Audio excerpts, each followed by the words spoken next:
The ear-piercing protests snarling streets with big rigs as demonstrators demand an end to the country's mandatory vaccine requirement for truckers crossing the U.S. Canadian border. Dubbed the Freedom Convoy, the movement is being called an insurrection by some, paralyzing the Canadian capital. No one's here to hurt anything. We're just here to be heard. The Canadian Trucking Alliance estimates just 10% of cross-border truckers are unvaccinated. In a blow to protesters, one source of funding has been cut off after GoFundMe said they'll return $9 million in donations, citing unlawful activity. We are turning up the heat in every way we possibly can within our operations and enforcement.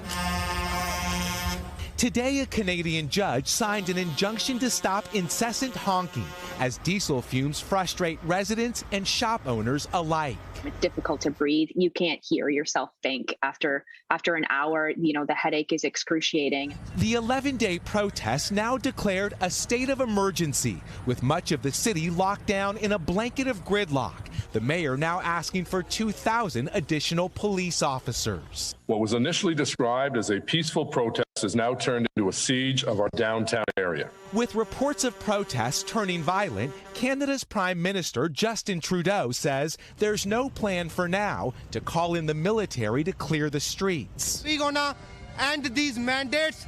We're gonna end these lockdowns. Sarah Chowan's restaurant is empty. The unprecedented occupation of Ottawa has a stranglehold on the economy. People are struggling to pay their bills, pay their rent. They're begging to come in for work, but there's simply no work to be had right now. For now, the White House says the chaos in Canada has not yet affected the fragile supply chain here in the U.S., but that could soon change.